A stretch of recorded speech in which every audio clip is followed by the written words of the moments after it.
Na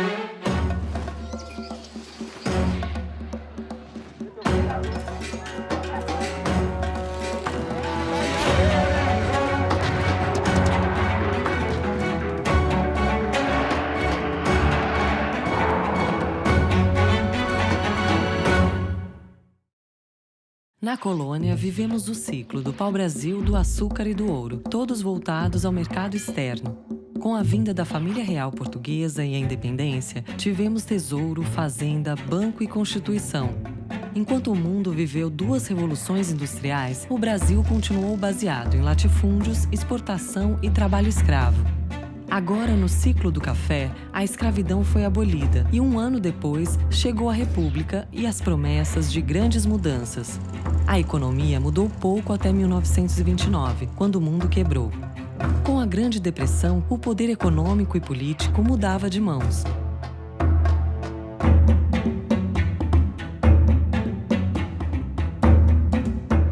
Em 29, explode a crise de 29, a crise do capitalismo mundial.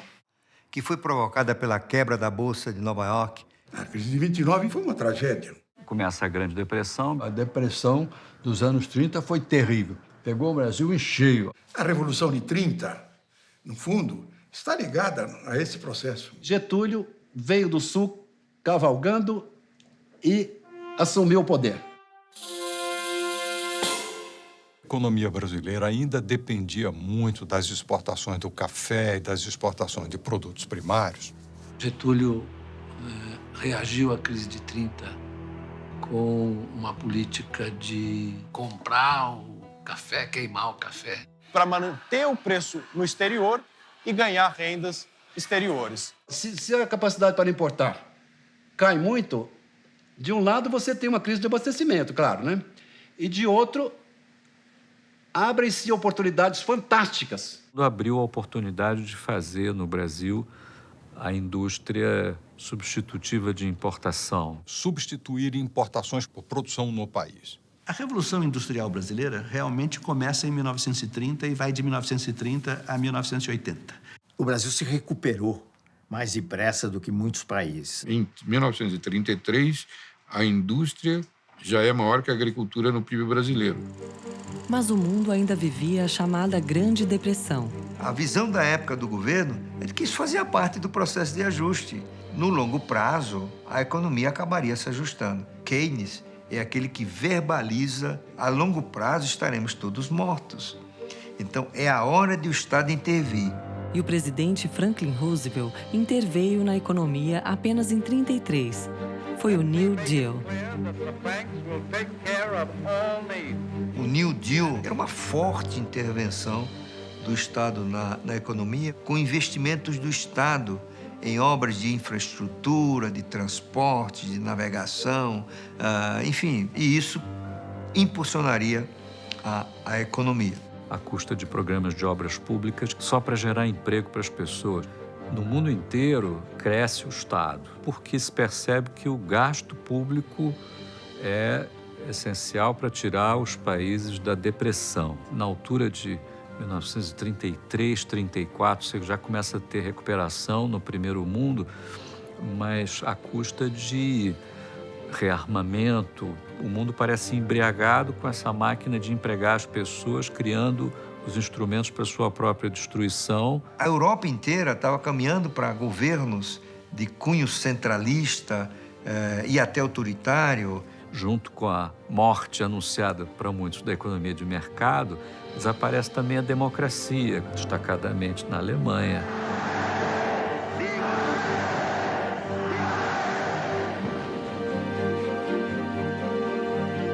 Vários regimes autoritários surgem no mundo inteiro, também na Itália e no Brasil. O Estado brasileiro deixou de ser um Estado liberal oligárquico para ser um Estado desenvolvimentista, ou nacional desenvolvimentista, como se falava, a partir de 1930. Quer dizer, o Vargas, em 37, ele golpeia, né? Ele golpeia e nasce o Estado Novo. Crescentemente, a postura intervencionista do varguismo vai aumentando. Ele criou aqui no Estado Novo, que era fascista, o parafascista. Mas aí veio a guerra de 39, em 45. A Segunda Guerra Mundial. Em While the Allied strategic air assault on Fortress Europe went on with ever-mounting power, day and night the Allied air forces sent their bomb cargoes into the vitals of Hitler's self-proclaimed kingdom. Targets, factories, aerodromes, synthetic fuel plants, crude oil. Os países industriais já não tinham como produzir bens industriais. E o Brasil continuou suprindo as potências do eixo. O que deu espaço para a indústria brasileira também, não é, se expandir nesse período. Muitas coisas estatais foram criadas nesse período e a semente de outras coisas que viriam depois também. O PIB e a indústria cresceram no regime autoritário de Getúlio Vargas. Isso ele combinou com um ingrediente importante que foi o populismo. Havia uma população urbana, operária, e que poderia ser atraída para a sustentação do governo. E aí se criou todo um aparato institucional de ganhos para o trabalhador. Você teve uma série de legislações que foram sendo implementadas ao longo dos anos 30, que acabou na consolidação das leis do trabalho em 1943. Foi uma cópia da Carta del Lavoro, italiana do Mussolini. O salário mínimo foi instituído no Brasil em 43. Se tinha um número máximo de horas trabalhadas. Garantias de férias, impedir o trabalho de menores, regular o trabalho das mulheres. Ele criou uma reestrutura das relações de trabalho, os sindicatos. Mas sempre sob a tutela do Estado. Os sindicatos controlados pelo governo, os dois lados, empresarial e de trabalhadores. Bom, criou uma máquina de ligação de clientelismo entre os sindicatos e o governo. Um sindicato único, reconhecido pelo Estado. Um imposto sindical fazendo com que o sindicato dependa do Estado de alguma forma. E o governo dando dinheiro e controlando tudo isso. Uma coisa bastante discutível, porque houve um atrelamento do sindicato ao Estado. E depois a manipulação política do sindicato para o partido que domina o governo, ou do qual o governo provém.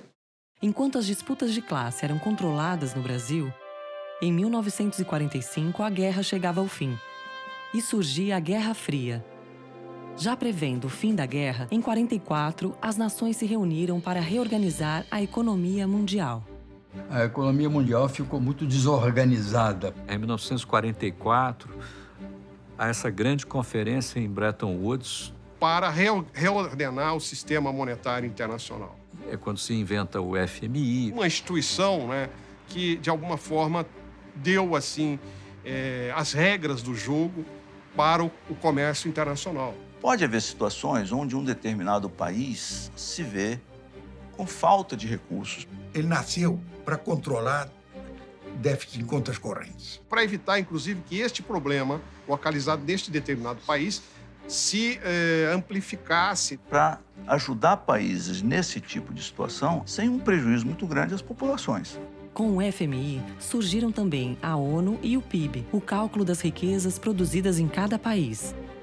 Acabou a Segunda Guerra Mundial, imediatamente a ONU convocou todo mundo e fez as regras sobre como ia ser feita a contabilidade nacional e, portanto, como ia ser calculado o PIB. PIB quer dizer Produto Interno Bruto, e ele é uma somatória de tudo o que se produz e que é considerado economicamente valioso. Nenhum país pode ser membro do FMI se ele não calcula direito isso. A Conferência Internacional de Bretton Woods, 1944, presume que cada país vai ter um banco central para cuidar da sua moeda. Um banco que manda nos outros bancos. E aí decide-se reforçar a atividade dos bancos centrais do mundo. Só que o Brasil não tem banco central. Então, por favor, Brasil, volte para casa e faça um banco central. O Dr. Bulhões tomou o compromisso de criar um banco central aqui no Brasil. Encontrou uma tremenda resistência no Banco do Brasil, dos políticos, dos empresários. A resistência era tão grande que ele resolveu fazer o que ele chamou de um embrião do Banco Central. Que é a criação da Superintendência da Moeda do Crédito, a SUMOC. Esse embrião do Banco Central, criado para funcionar 6 meses, 1 ano, durou 20 anos. A SUMOC manteve o Banco do Brasil como centro do sistema financeiro. O Banco do Brasil tinha funções, inclusive, de fazer o papel do Banco Central. A execução da política creditícia, da política monetária, da política cambial, estava basicamente com o Banco do Brasil. A SUMOC foi formalmente criada já no governo de Dutra. O Dutra começou muito mal, né, porque ele resolveu abrir a economia. Mas de uma forma tão indiscriminada que acabou resultando um inconveniente muito grande. Reduziu muito as reservas brasileiras, que eram fantásticas naquele período, tinham sido acumuladas durante a guerra e tudo, né? E um ano e meio depois, abandonou o liberalismo econômico. Depois de Dutra, Getúlio Vargas voltou à presidência em 1951. Bota o retrato do velho outra vez, né? Bota o retrato do velho outra vez, bota no mesmo lugar o sorriso do velhinho, faz a gente trabalhar, o sorriso do velhinho, faz a gente trabalhar. O que o Getúlio fez? Fez muita coisa importante. O modelo institucional da infraestrutura foi desenhado pelo Getúlio. Com uma série de projetos. Foi criado o BNDES, que na época era BNDE, não era BNDES. Com a preocupação de financiar as atividades de infraestrutura, criam uma série de empresas estatais importantes que depois marcaram o desenvolvimento brasileiro, né? O governo Vargas cessa abruptamente em 54, causando comoção nacional. Nas eleições seguintes, Juscelino Kubitschek foi escolhido presidente do Brasil. Qual o país que JK encontra? Já é uma economia em processo avançado de industrialização. Juscelino mobilizou o país em torno de um grande projeto. O projeto de um Brasil grande. O que se dizia era 50 anos em 5. O governo Juscelino, desde o início, teve um ambicioso plano de metas. Com foco em 5 setores, que é a energia, transporte, a indústria de base, a saúde e a alimentação. E Brasília, né? A mudança da capital federal, que a longo prazo abriu uma nova fronteira agrícola para o país. Mas mais do que isso, representou o avanço de um novo setor na economia brasileira, que é o setor das grandes construtoras. Talvez mais emblemático tenha sido a capacidade de atrair para o Brasil a indústria automobilística. Digamos que o Juscelino realizou de outra maneira aquilo que o Getúlio tinha concebido, né? O processo de industrialização. Ele foi tão competente e tão hábil. A economia brasileira mudou de patamar. Os grandes projetos de energia, Furnas, por exemplo, grandes projetos rodoviários, a integração com o Nordeste, a BR-116, muitos projetos. Foi crescimento acelerado, industrialização acelerada, integração nacional, interiorização do desenvolvimento. A 56 até 61, quando a economia cresceu 8,5% reais, o PIB aumentou em 50%. É algo espantoso, é quase um milagre, é assustador o que aconteceu durante o governo JK. O governo Juscelino tem uma imagem histórica açucarada.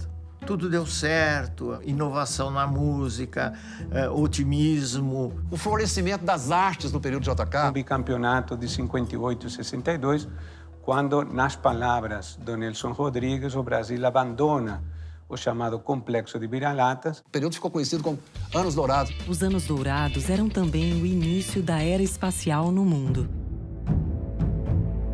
E no Brasil, marcava o início de graves problemas.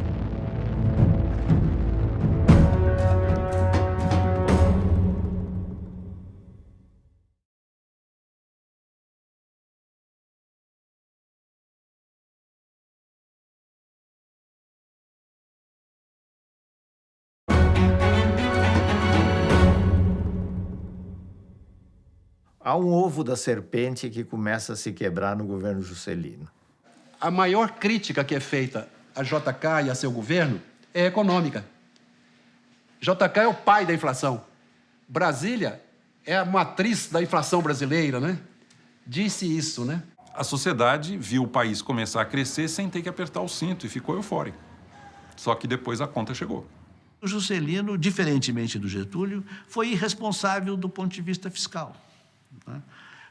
Ele resolveu construir Brasília e não tinha dinheiro para isso. Ele deixou uma herança de uma conta muito grande a ser paga. A inflação ficou muito assanhada mesmo. Uma das forças que impulsionam a inflação é a gastança excessiva do governo. Antes de 64, você aprovava às vezes 10, 11 vezes os gastos do que o orçamento podia suportar. Se ele gasta mais do que arrecada, então tem de recorrer a empréstimos ou então bota mais moeda em circulação. Ele emitiu para valer. O que significa, olhando do lado da moeda, significa inflação. Mas a inflação ainda não era vista como um grande problema. Quando a inflação chegou a 2 dígitos, nos anos 40, começaram a ter as teorias que a inflação era indutora do crescimento econômico. Era o debate entre estabilidade e crescimento. Parecia que para crescer tinha que continuar volátil, instável e em crise, né? E que estabilidade ia levar à estagnação. Ao combater a inflação, você tomaria medidas que produziriam uma redução do crescimento, como uma redução do gasto público ou uma elevação da taxa de juros, e que isso aí eram medidas recessivas. Muita gente acreditou nessa lorota. A inflação que é uma maneira pela qual você vai tirando o valor de quem tem a moeda nas mãos. Cada unidade monetária que você tem na mão, cada vez compra menos. A inflação é um imposto sobre o pobre. É colocar a mão no bolso de cada cidadão brasileiro, corroendo o poder de compra da renda dos brasileiros. Então, o governo, na verdade, com a inflação, retira o poder aquisitivo da população, se apropria dele de uma forma traiçoeira. Inflation was a kind of tax on everybody that took away savings, but it wasn't one that was voted on by the public. Alguém que diga que o imposto sobre o pobre deve ser a base do progresso de uma nação é um pervertido, entendeu? Devia estar preso. A conta foi entregue a Jânio Quadros, que achou mais urgente proibir maiôs nos concursos de Miss, biquínis nas praias e o lança-perfume nos bailes de carnaval. No Brasil estava vivendo desequilíbrio fiscal e crise inflacionária. Setor externo desarrumado, balanço de pagamento desequilibrado, a inflação em alta. A bomba caiu no colo do sucessor e, de certa maneira, isso preparou o terreno para o golpe militar de 64. Que era o período da Guerra Fria. Então, havia o princípio de estabilidade política, não só no Brasil.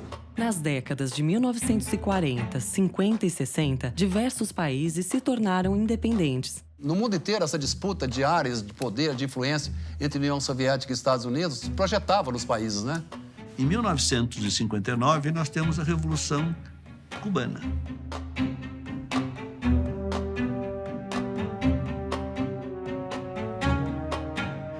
Isso vai apavorar os Estados Unidos e vai apavorar as elites brasileiras. Tancredo dizia que Jânio era um grande talento político e seria até um estadista se tivesse equilíbrio emocional. Em agosto acaba o governo Jânio Quadros, entra o governo do João Goulart. Foi um governo complicado pela resistência. Não era confiável para o poder militar. O que colocou o Brasil numa crise econômica e política muito grave? Tancredo Neves convenceu os militares a permitirem que Jango assumisse, mesmo que em regime parlamentarista. Em 61, Jango restabeleceu relações com a União Soviética e, em 62, se absteve de apoiar a expulsão de Cuba da Organização dos Estados Americanos. Isso logo antes da crise dos mísseis, considerado o auge da Guerra Fria. E ele fez tudo para ser deposto, terminou sendo deposto. Sucedeu-se a crise que vem com o governo Goulart. A inflação, então, dispara, o crescimento se prejudica ainda mais e o desenlace é o golpe de 64. Os militares depuseram o presidente, caçaram parlamentares e tomaram o poder. Eu me lembro que o primeiro lema colocado depois da Revolução de 64 foi desenvolvimento com segurança.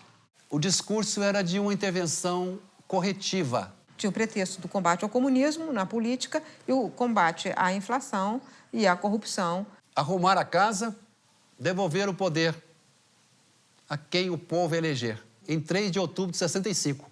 Tanto que O golpe foi apoiado por grande parte do empresariado, boa parte da classe média, do clero. As reformas vieram rapidamente.